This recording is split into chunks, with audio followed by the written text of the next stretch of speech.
பிரியமான சகோதர சகோதரிகளே, உங்கள் அனைவருக்கும் என் அன்பார்ந்த வணக்கம்.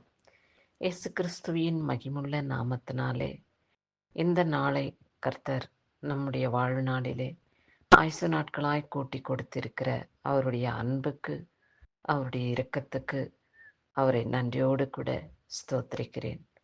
அனுதினமும் கர்த்தருடைய வசனத்தை, வார்த்தைகளை நாம் கேட்டும் தியானித்தும் வருகிறோம் அல்லவா?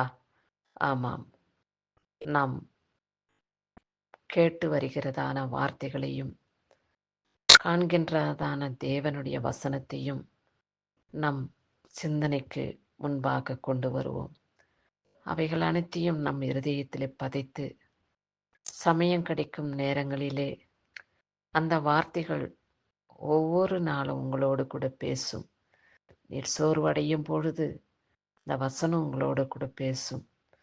வேதனையோடு, துக்கத்தோடு, தாய் தகப்பனாலே, உறவினர்களாலே கைவிடப்பட்ட பொழுதும் கூட கர்த்தருடைய வசனம் உங்களோடு கூட பேசும். அவரை விட்டு விலகிட வேண்டாம். அவரை நீங்கள் பற்றி கொள்வீர்களானால் அவர் உங்களை உங்களுடைய கரங்களை பிடித்து வழிநடத்துவார். உங்களை பற்றி கொள்ளுகிற தேவனாக இருக்கிறார். உங்களை அணைத்து கொள்ளுகிற, உங்களை ஆதரித்து ஆசீர்வதிக்கிற ஒரு தெய்வமாக இயேசு கிறிஸ்து உங்களோடு கூட கடந்து வருகிறார் என்பதை நீங்கள் அறிந்து கொள்ளுங்கள். சுகத்தையும் ஆசீர்வாதத்தையும் பெற்றுக்கொண்டு நன்றியற்றவர்களாய் பின்மாற்றம் அடையாதபடி இயேசுவினிடத்திலே பல ஆசீர்வாதங்களை பெற்றுக்கொண்ட நாமும் நம் குடும்பமும் அவருக்கு சாட்சியாக எப்பொழுதும் வாழ்ந்திடுவோம் என்ற ஒரு தெய்வ பயத்தின் இருதயம் நமக்குள்ளே இருக்க வேண்டும். ஒரு நன்றி உள்ள மனிதர்களாக நாம் இந்த பூமியிலே வாழ்ந்திட வேண்டும். ஒரு மனிதன் நமக்கு உதவி செய்யும் பொழுது, அந்த மனிதனை நாம் கண்டு பார்க்கும் பொழுது அவர்கள் செய்யும் உதவிதான் நம் மனசுக்கு, கண்களுக்கு முன்பாக நிற்க வேண்டும் அல்லவா?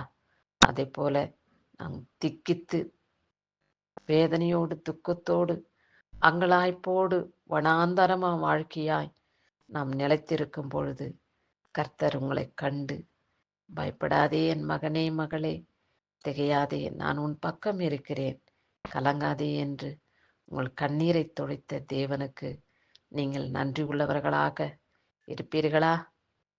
ஆமாம், அவருக்கு நன்றி உள்ளவர்களாக எப்பொழுதும் இருக்க வேண்டும் என்பதே நம்முடைய சிந்தனையாக இருக்க வேண்டும். சரி, இந்த நாளிலே கர்த்தர் நமக்கு கொடுக்கப்பட்டுள்ள வார்த்தை என்ன என்று பார்ப்போம். ஏசாயா 49 அதிகாரம் 5வது வசனம். கர்த்தருடைய பார்வையில் கனமடைவேன், என் தேவன் என் பலனாயிருப்பார் என்று எழுதப்பட்டுள்ளது. நாம் கர்த்தருடைய பார்வையிலே கனமடைந்தவர்களாக, கனம் என்றால் என்ன? மதிப்புக்குரியவர்களாக அவருடைய பார்வையிலே நாம் காணப்படுகிறோமா? எத்தனை பெரிய சிலாக்கியம்! தேவனுக்கு மதிப்புக்குரியவர்களாய் நாம் காணும் பொழுது நாம் அவருக்கு என்னவாக இருக்க முடியும்? பிள்ளைகளாக தானே நம்ம இருக்க முடியும். அது நாம் உணர்ந்து, ஆண்டவரே, என்னை நீர் கனப்படுத்தி இருக்கிறீர், என்னை நீர் உம்முடைய நாமத்தினாலே மகனாக மகளாக முத்திரையிட்டு இருக்கிறீங்கப்பா, உமக்கு ஸ்தோத்திரம். தேவனே, நீரே என் பலனாய் இருப்பதற்காக உம்முடைய பரிசுத்த நாமத்துக்கு கொடான கொடி ஸ்தோத்திரம் என்று நன்றி இருதயத்தோடு நாம் அவருக்கு ஸ்தோத்திர பலி செலுத்துவோம். எப்பொழுதும் அவருடைய பார்வையிலே நாம் காணப்பட வேண்டும். அவர் பார்வையிலே விட்டு நாம் மறைவோம் என்றால் சாத்தான் நம்மை பின்தொடருவான். பலவிதமான வேதனைகளையும், சோதனைகளையும், வியாதிகளையும், கொள்ள நோய்களையும் நம் குடும்பத்துக்கு கொடுத்து நம்மளை துக்கப்படுத்த சாத்தான் எப்பொழுதும் ஆயத்தமாய் காத்து கொண்டு இருக்கிறான். கர்ச்சிக்கும் சிங்கம் போல சுற்றி திரியும் அந்த சாத்தானுக்கு நாம் ஒருபொழுதும் இரையாகாதபடி இயேசு கிறிஸ்துவின் மகிமுள்ள கரங்களினாலே நாம் பிடிக்கப்பட்டு அவருடைய பிள்ளைகளாக நாம் இந்த பூமியிலே வாழ்ந்திட அவருடைய பலன் நமக்கு பூரணமாய் விளங்க எப்பொழுதும் அவரை சார்ந்திருப்போமா? அவரை சார்ந்திருப்பதையே நாம் நாடுவோம்.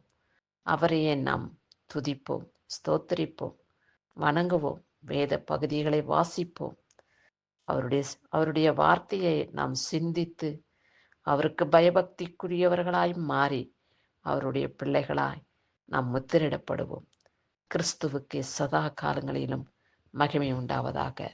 ஆமேன்.